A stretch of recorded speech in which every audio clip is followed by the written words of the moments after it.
Duda si Ombudsman Jesus Crispin Remulla na nadadaan sa mabuting usapan ng mga senador ang paglambot ng tono ng Senate Blue Ribbon Committee report kaugnay ng flood control anomaly. Pero giit ni Ombudsman Remulla, wala daw itong epekto sa kanilang ginagawang investigasyon. Kumusta mga kababayan?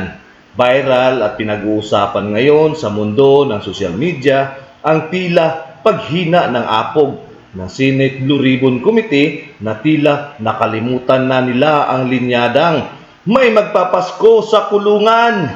Sa bagay, wala namang sinabi kung kailan Pasko ito mangyari. Dapat pala na itanong natin kung kailan yung taon.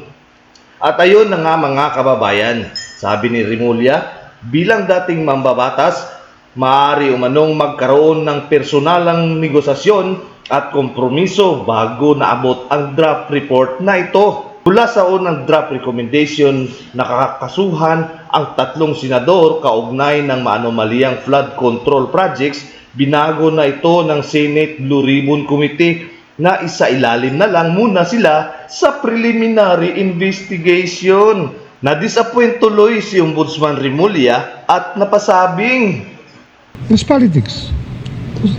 Ano na yan eh?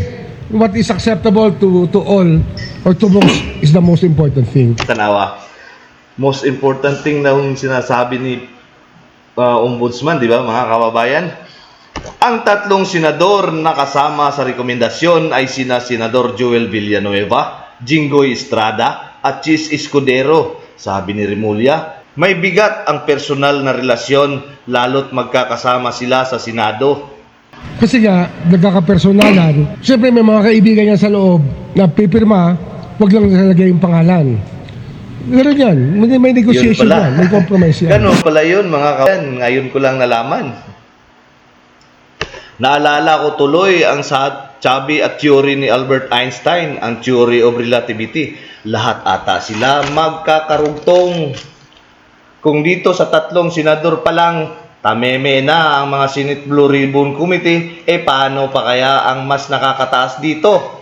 Pero, gayon man, ayon kay Remulla, wala itong epekto sa gumugulong na nilang investigasyon o gumugulong investigasyon sa 3 senador at iba pang nadadawit sa flood control anomaly. At least, yung pagkapangalan sa kanila tsaka yung records intact. Ang mahalaga dyan, yung records ng Blue Ribbon Committee tsaka lahat ng testimonies niya. Yun ang mahalaga. Yung report niya kasi, anticlimactic yan eh. Kung ano alam natin. Hindi raw si Remulla masyado magbibigay muna ng impormasyon tungkol dito dahil baka mabasa raw ang kanilang hakbang sa gumugulong na investigasyon, pati na raw kung may kakasuhan sila sa sandigang bayan sa hindi pa malamang panahon.